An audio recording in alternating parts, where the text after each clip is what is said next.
કેટલાક તો મને ગાંડું કહેશે, કોઈ મને ઘેલો કહેશે, કોઈ મને પાગલ કહેશે. આવી વાતો તું ક્યાંથી લાવે છે ભાઈ? કારણ કે એ વાતો દુનિયાની તો છે નહીં. તો પરમધામની વાત કરશે. સુંદર સાચી અત્યારે આપણે એમ કહીએ જેને ખબર છે તેને આનંદ આવી જશે, પણ જેને ચર્ચની નથી સાંભળી. આપણે સુંદર સાથ છે ને, તો સુંદર સાથ માટે 3 વસ્તુ મુખ્ય અનિવાર્ય છે. જો આપણે આપણી જાતને સુંદર સાથ કહેવડાવીએ, આપણે કહીએ કે હું બ્રહ્માત્મા છું, કે પરમધામથી આવેલી આત્મા છું, હું સુંદર સાથ છું, તો ત્રણ વસ્તુ તો આપણી પાસે હોવી જ જોઈએ. કઈ? કે નિત્ય વાણીનું પઠન, નિત્ય વાણીનું પઠન, મનન મંથન. વાણી પછી બીજું શું આવશે? ચર્ચની. વાણી અને વિતક એક સાથે આવી જાય. પછી ચર્ચની આવે. ચર્ચની એટલે કે હકીકતની લીલા, એટલે કે પરમધામના 25 પક્ષો. અને પરમધામના 25 પક્ષોમાં કઈ કઈ શોભા આવેલી છે, ક્યાં ક્યાં આવેલી છે, કેવી આવેલી છે. કે રંગમેલ છે તો રંગમેલ કેવો છે? તો કે 9 ભોગ અને 10મી આકાશી છે. રંગમેલની સામે શું છે? ચાંદની ચોક છે. અને આગળ 7 ઘાટ છે, 7 વન છે, જમનાજી છે. જમનાજીની આગળ ફરી પાછા 7 ઘાટ, 7 વન અને આગળ અક્ષરધામ છે પૂર્વ દિશામાં. રંગમેલની પશ્ચિમ દિશામાં જોઈએ તો ત્યાં શું છે? ફૂલબાગ અને મોરબાગ છે.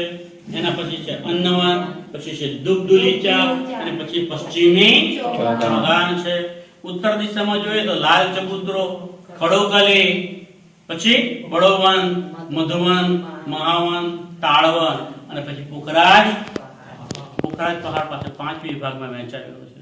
મૂળ પુખરાજ પહાડ અને પછી બંગલાજી, બંગલાજી પછી અદ્ભિજનો કુંડ, અદ્ભિજના કુંડ પછી ઢબોર ચબૂતરો અને ઢપા ચબૂતરા પછી મૂલકુંડ અને એ મૂલકુંડમાંથી જમનાજી પ્રગટ થાય છે. 4.5 લાખ કોષ પૂર્વ તરફ વહે અને પછી વળાંક લે છે. ત્યાંથી દક્ષિણ તરફ 9 લાખ કોષ વહે છે. 9 લાખ કોષ વહ્યા પછી પશ્ચિમ તરફ વળાંક લે છે અને 4.5 લોક વહી 4.5 લાખ કોષ એટલું વહી અને પછી હોજકોષ તળાવની અંદર એનું મિલન થઈ જાય. હોજકોષ તળાવની અંદર સમાઈ જાય છે. તો હોજકોષ તળાવ, કુંજની કુંજ વન, ઝવેરવી નહેરો, માણેક પહાડ, 24 હાંસનો મહેલ, છોટી રામ 4 હાર હવેલી અને બડી રામ 8 સાગરો અને 8 જમીન. આ પરમધામ છે. આ હકીકતની લીલા છે. એ ચર્ચની છે.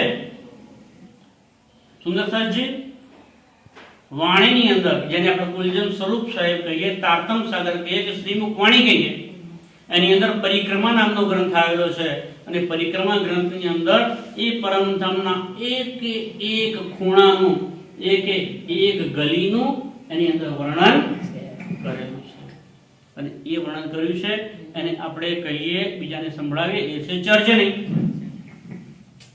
પહેલી વાત થઈ વાણી બીતકનું પઠન, બીજી વાત છે ચર્ચની અને ત્રીજી વાત છે ચિત્વની. ચિત્વની એ તો સુંદરસાસના જીવનનો મૂળ આધાર સ્તંભ છે એમ પણ કહેવાય. સેવા પૂજા તો છે જ જીવનનો આધાર સ્તંભ, પછી ચિત્વની પણ છે.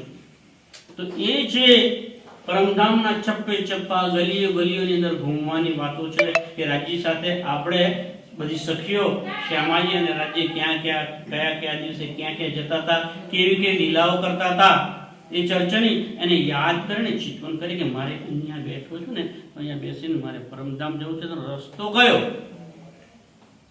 પરમધામ જવાનો રસ્તો ક્યાં? પરમધામમાં ક્યાં થઈને પ્રવેશીશ?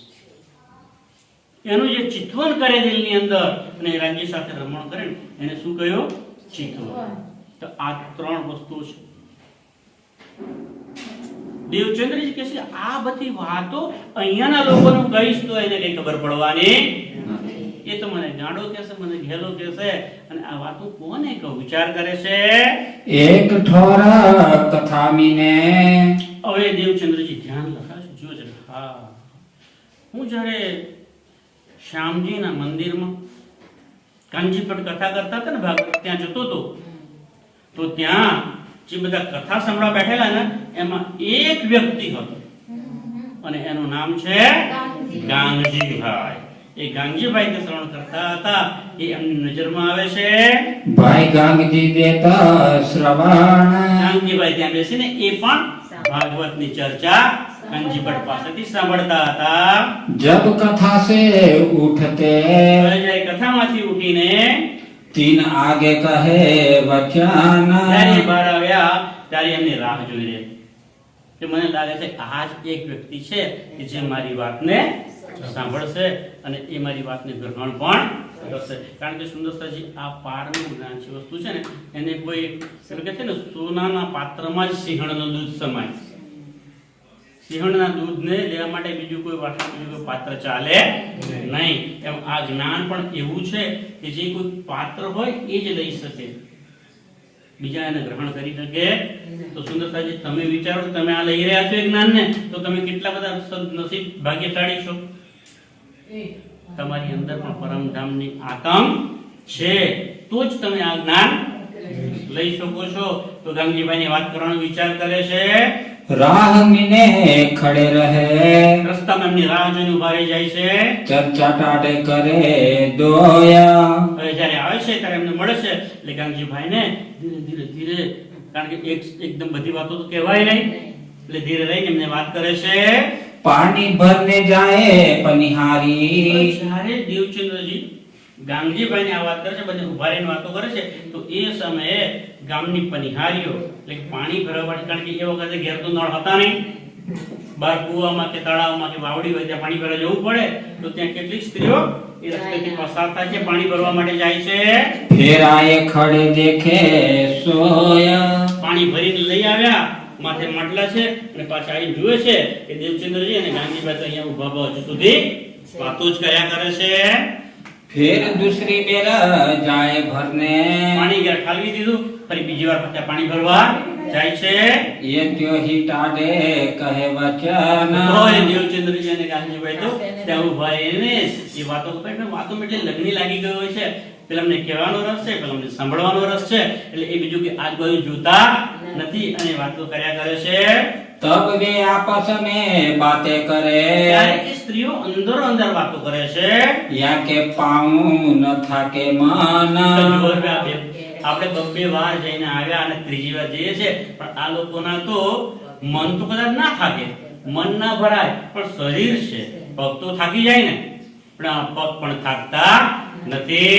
એ ચર્ચા કે રસ में, પણ આ ગાંધીભાઈ અને દેવચંદ્રજી તો ચર્ચાના રસની અંદર દેહ કી ન રખે ખબર. દેહની એમને ખબર નથી રહેતી, શરીરની ખબર રહેતી નથી. અત્યારે લાઈટ હોય કે ના હોય, આપણે આપણું કામ કરવાનું છે. એમ દેવચંદ્રજી અને ગાંધીભાઈ કશાની પરવા કરતા નથી અને એમની ચર્ચા ચાલુ જ રાખે છે. તબ સે પનિહારી તીસરે, એમ કરતા કરતા પરિહારીઓ ત્રીજી વાર પણ પાણી ભરવા જાય છે. કહે વચન યો સુંદરજી કર. કહેવાતું નથી. એ ભાઈ પણ સારું કામ કરો ને કોઈ જગ્યાએ, તો તમને એમ લાગે કે હું ઉત્સાહથી આ કામ કરું છું, આવું કરું છું, તેવું કરું છું, પણ બીજા લોકો આ શું કામ નકામું કરતા હશે, આ કાંતિભાઈને શું પડી છે, રોજ આવવાનું, આ ફૂલ લાવવાના, નવું સજાવવાનું, બેસવાનું, ઉજાગરા કરવા, એમને અંતાબેનને ખબર ના હોય, પણ બીજા પડોશીઓ અંદર અંદર વાતો કરે, અમને ધૂપ પડી છે બધી. 11 વાગે સુધી બધાને ભેગા કરે છે, પાછા ચા અને ક્યારેક ક્યારેક નાસ્તો આપવાનો. તો પારકી પંચાયત કોને હોય? બીજા હોય. તો એમ પેલી પનિહારીઓ ચિંતા કરે છે કે આમના મન તો ના થાય કે પગે થાકતા નથી, એટલે એમને હવે કહે છે, એ ભાઈ તું માં બેઠ કે. અરે ભાઈ ભલે વાતો કરો પણ બેસીને વાતો કરો ને. અમે તો જોઈએ છે કે આ ત્રીજી વાર પાણી ભરવા જઈએ છીએ, તમે તો ઉભા જ વાતો કરો છો. ક્યો ન બાતે કરો બનાય. બેસીને શાંતિથી તમે વાતો કેમ કરતા નથી? કબ કે તુમ ટાઢે હો, તમે ક્યારના ઉભા ઉભા વાતો કરો છો? હમ તીન બેરા ફેર ફેર આયે. અમે 3 વખત ફરી ફરીને આવ્યા છે, પણ હજી તમારી વાતો પતે નથી. સુંદર સાહેબજી, આપણે પણ ત્રીજો ફેરો થયો છે.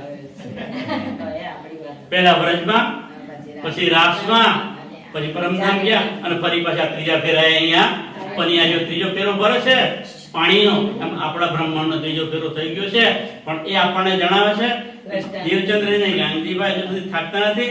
એમ એ આપણને બીજી રીતે જણાવવા માંગે છે કે આ ત્રીજો ફેરો થયો તો સુંદર સાહેબજી તમે જાગતા નથી. આ વાણીને આવે 400 વર્ષ થઈ ગયા સુંદર સાહેબજી, પણ હજુ આપણને વાણીની કે વિતકની પૂરી ખબર નથી. તો એ કહે છે હવે તો જાગો સુંદર સાહેબજી, હવે તો આ છેલ્લો અવસર આવી ગયો છે. આવ્યો રૂડો જાગણીનો અવસર, ચિત્તમાં ચેતો સુંદર મારા સાથીજી. ગાશે ને સુંદર. તો આ જાગણીનો અવસર છેલ્લો છે. આપણે ભજન કહેતા હું પેલી ચોપાઈ કરું કદાચ પેલા ખબર પડે ના પડે ને મનમાં થતું આ શું કહેતા હશે. સિંધીની પહેલી ચોપાઈ છે. વાણીનો એ ગ્રંથ સિંધી પણ છે અને સિંધીનું પહેલું પ્રકરણ અને પહેલી ચોપાઈ શું છે કે આઈ વેરા ઉથણજી આઈ રૂપ છડેજા રાંદ ઉથી વિચ અસજે કોડ ઘરે મીંડું કાન. સિંધી ભાષામાં છે આઈ આખીર વેરા, આખરનો સમય છે. હવે છેલ્લો સમય છે. જેમ તમે કહે કયામત આવી ગઈ, માં કયામતનો છેલ્લો સમય છે. આખીર વેરા લાસ્ટ સમય છે. ઉથણ એટલે ઉઠવા માટેનો, જાગવા માટેનો આ છેલ્લો સમય છે. આ માનવતાને મળ્યું છે, એમાં જાગી જાઓ. સુંદરસાજી એ પરમાત્માને ધ્યાન ધરી લો, એ પરમાત્માને ભજી લો પ્રેમથી, અને પ્રેમથી પરમાત્મા મળી જશે તો બેડો પાર થઈ જશે. આવા ગમનના ચક્રમાંથી મુક્તિ મળી જશે. નહીં તો પછી કોઈ ગેરંટી નથી કે આ દેહ છૂટી ગયો અને જો પરમાત્માને નામ મેળવી લીધા તો પછી ફરી આપણને મનુષ્યનું જ તન મળશે અને કોઈ ગેરંટી એ પછી કાચ મૂકે, દેડકો, કૂતરું, બિલાડો, ઘણી ડિસ્કવરી ચેનલ જુઓ, એટલા પ્રાણીઓ છે બધા. એ બધામાં એક વાર જન્મ લેવો પડશે. એમ જાય 84 લાખ યોનિઓ પસાર થશે ત્યારે પછી મનુષ્યનું તન મળશે. અને ત્યારે એ બ્રહ્માંડમાં પરમાત્મા આવ્યા નહીં. કારણ કે આ બ્રહ્માંડ એવું છે કે આ બ્રહ્માંડમાં આના પહેલા તો અક્ષરબ્રહ્મ કેટલાય બ્રહ્માંડ બનાવી દીધા સુંદરસાજી. એક પલની અંદર અક્ષરબ્રહ્મ કરોડો બ્રહ્માંડ બનાવે છે અને કરોડો બ્રહ્માંડનો નાશ કરી દે છે. પણ આ બ્રહ્માંડ એવું છે કે જે અખંડ થવાનું છે. કેમ કે આ બ્રહ્માંડની અંદર એ બ્રહ્મ સૃષ્ટિ આવી છે, એ શ્યામાજી આવ્યા છે અને પોતે રાજજી પણ. તો આ બ્રહ્માંડ અખંડ થવાનું છે. સુંદરસાજી આ છેલ્લો સમય છે. આખી ઉઠણજી આઈ રૂહ છડે જા રામ. આઈ રૂહ એટલે હે મારી રૂહ, હે મારી આત્મા, તું છડે જા, છોડી દે. છડે જા રાંદ. રાંદ એટલે ખેલ. આ સંસાર આમાં કઈક છે ને, સંસારમાં સાર નથી.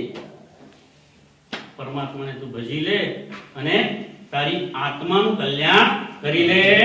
તબ જાય શરીર કી. એ પનિહારીના શબ્દો સાંભળ્યા જાય એમના તો સમય થઈ ગયો આપણે એ વાંચે અને શરીરની કઈક સુધ આવે છે, શુદ્ધ આવે યાદ. યાદ આવે છે. હા આપણે બહુ સમય થઈ ગયો ત્યારે આપણે અહીંયા ઊભા છીએ. વિચાર કહે સે દોવું. બંને એકબીજા સાથે વિચાર વિમર્શ કરે છે. યાદ કરે બુનિયાદ. યાદ કરે બુનિયાદ એટલે મૂળ સ્થાન, પરમધામ, એને યાદ કરે છે સુંદરસાજી. તો આ સૌથી પહેલા વાત દેવચંદ્રજી કોને કહી? ગાંધીભાઈને. યો નિત કરતે રહે. આમ રોજ હવે એકબીજાને મળ્યા કરે છે. દેવચંદ્રજીને ચાલતું છે ગાંધીભાઈને મળ્યા વગર, અને ગાંધીભાઈ દેવચંદ્ર રાહ જોઈ રહે છે ક્યારે આવે અને પરમધામની, મને ભરત સૃષ્ટિની, મને રાજ્યની, શ્યામાજીની, પરમધામના 25 પક્ષની એ વાતો મને સમજાવે. ગાંગજીભાઈ ને દેખે વચન. દેવચંદ્રજી પાસેથી આ બધા વચનો જોઈ લીધા. યહ બાત અગાધ હૈ. આ વાતો તો અગાધ છે, એનો કોઈ અંત નથી. જેમ દરિયો છે, સાગર છે, એ કેટલો બધો ઊંડો હોય, એનો કોઈ અંત ના હોય ને, એમ આ વાતો તો ખૂબ જ ઊંડી છે, અગાધ છે. હૈ કछु અલૌકિક રોશન. અને કઈક અલૌકિક વાત, લોકની એટલે આ લોકની વાતો નથી, અલૌકિક પરલોકની વાતો છે. અને એ કેવી છે? રોશન, ખુલ્લી જાહેર વાતો છે. તબ ગાંગજીભાઈ ને પૂછ્યા. ત્યારે ગાંગીભાઈ હવે દેવચંદ્રજીને પૂછે છે, હમ તુમ ભાગવત સુનતે દોયા. હે દેવચંદ્રજી, કાનજી ભટ્ટને ત્યાં શ્યામજીના મંદિરમાં ભાગવત સાંભળવા તો તમે બેસતા હતા, હું બેસતો હતો, આપણે બંને સાથે જ સાથ બેસતા હતા. એક પ્રશ્ન તુમ કહા સે લાવતા. તો તમને આવા બધા પ્રશ્નો ક્યાંથી આવ્યા અને તમને ક્યાંથી આવું જ્ઞાન મળ્યું? તુમ મોહે બતાઓ સોયા. એ તમે મને બતાવો. 10 વાગી ગયા. એક જોલે પાછું શકો છો.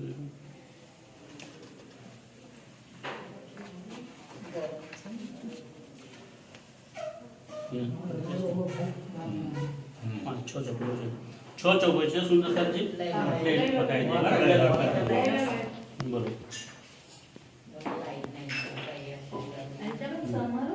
गांगीबाई को जब देखिया હવે ગાંગજીભાઈ સાથે વાતો કરી અને એમને પ્રાથમિક વાતો કરી હતી, બધું પૂરું જ્ઞાન તો આપ્યું નહોતું, પણ ગાંગજીભાઈ સાથે વાતો કરી ને હવે ગાંગજીભાઈને ઉત્કંઠા થઈ મનમાં જાણવાની. હવે આગળ શું પરમધામની બીજી બીજી વાતો કરો. જેમ અહીંયા તમે આવ્યા પહેલા કઈ ખબર ના હોય, હવે આ વાતો જાણી તો તમે મનમાં થાય ને કે ના આગળ કંઈક નવું જાણવા મળશે, એમ ગાંગજીભાઈને પણ એવી ઉત્કંઠા થાય છે. તો દેવચંદ્રને ખબર પડે છે કે હા ગાંગજીભાઈને હવે જાણવાની ઈચ્છા થઈ છે, એ વસ્તુ એટલે કે એમને એક જ્ઞાન આપવાનું એક પાત્ર છે, वस्त का पूरा पात्र એ વસ્તુ આપવા માટે પૂરેપૂરા પાત્ર છે. तब कछु चले बतावते ત્યારે એમને થોડી ઘણી બીજી આપણે પરમધામની પણ વાતો કરી. सत बोई रज मात्र સત્ય બોય રજ માત્ર થોડી ઘણી એમને વાતો સત્ય પરમધામની વાતો કરી. तीन खस बोई से અને भय એ થોડીક વાતો કરી ને કે એની પણ સુગંધ, ખુશ્બુ એટલે સુગંધ, એની જે રાંગલજીભાઈ તો ખુશખુશાલ થઈ ગયા. जोर जिज्ञासु जब અને હવે વધુ ને વધુ જાણવાની એમના દિલમાં ઈચ્છા પેદા થઈ. तब कछु आगे चले ત્યારે થોડીક આગળની વાતો કરી बीतक बताई तब અને એમને પોતાની વિગત પણ એમને આગળ રજૂ કરી. ढेर जन्म से लेके એમને પોતા જે દેવચંદ્ર છે એમનો જન્મ થયો તો મારવાડ દેશમાં મધુમેતા કુંવરબાઈને ત્યાં ઉમરકોટ ગામમાં, એ ત્યાંથી લઈને બધી વાત હવે ગાંગીભાઈને કરે છે. आए नए नगर કેવી રીતે ત્યાંથી કચ્છ દેશથી હું પાછો ભુજમાં આવ્યો અને ભુજમાંથી ફરી અહીંયા નવતનપુરી નવાનગર એટલે કે જામનગર ની અંદર કેવી રીતે આવ્યો એ વાતો કરે છે. तहारो सारी એ वितक બધી વિગત એમને કઈ બતાવી कह चले ताऊ पर અને એની બધી વાતો એની પર પણ કઈ. फिर नए नगर में નયા નગર એટલે કે નવતનપુરીમાં जो कर भया दीदार કેવી રીતે રાજ્ય એમને દર્શન આપ્યા. सो सारी बात बताई આ બધી જ વાતો અતતિ ઇતિ એમણે ગાંગીભાઈને બતાવી. जो मेहर परवरदिगार કેવી પરમાત્માની એમની ઉપર કૃપા થઈ એ વાતો કરી. तब बहुत राजी भये આ સાંભળીને ગાંગીભાઈ ખુશખુશાલ થઈ ગયા. आवे चर्चा को घर હવે ગાંગીભાઈ કહે છે કે દેવચંદ્રજી હવે આમ નહીં, તમારે મારી ઘેર આવવું પડશે અને મારે ઘેર બેસીને મને હવે બધી વાતો તમે સમજાવો. तहा मंडन होने लगा એ ગાંગીભાઈની ઘેર બેસવા માંડ્યા. દેવચંદ્રજી ચર્ચા કરે છે અને ગાંગીભાઈ સાંભળે છે. એમના ઘરના પણ બેસે છે. પછી પાડોશી વાત જાણે તો પાડોશી વડાવ્યા, એ કે બીજાને ગઈ, બીજાને ત્રીજાને ગઈ, એમ કરીને ગાંગીભાઈની ઘેર બધા સુંદર સાથ ભેગા થવા લાગ્યા અને આમની ચર્ચા દેવચંદ્રની ચર્ચા સાંભળવા લાગ્યા. बात पसर चली यो कर આ વાતનું પ્રસારણ થઈ ગયું, બધે ખબર પડી ગઈ.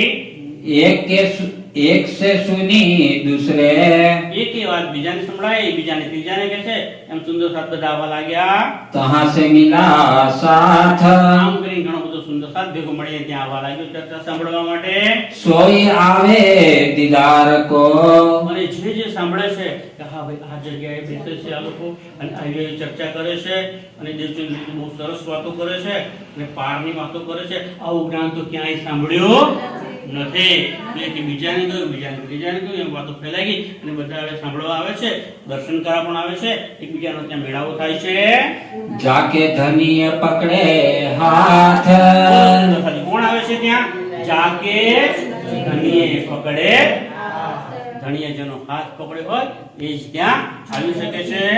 महामती कहे ए साथ जी મહામતી की જે પાંચે પાંચ શક્તિઓની વિરાજમાન છે એમની અંદર એવા શ્રી લાલદાસજી મહામતી કહે છે કે હે મારા સુંદર સાથજી, ये अपनी बुनियाद આપણી બુનિયાદ એટલે મૂળ વાતો છે. अब तुम्हें आगे कहो હવે હું તમને આ જામનગરની અંદર જે તો એ વાતો કરી, ગાંગીભાઈની કે દેવચંદ્ર બેસે છે, ચર્ચા કરે છે, એ બધી વાતો કરી. હવે એની આગળની વાત કરી. ताको करो याद અને એ વાતને શું તાકો કરો, એ વાતને એક કાને સાંભળી બીજા કાને કાઢી જ્ઞાન આપશો સુંદર સાજી, એને યાદ કરજો.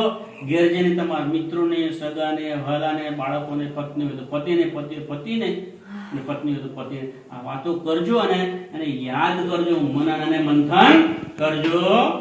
મહામતી કહે એ સાચજી, મહામતી કહે સાચજી, એ આપની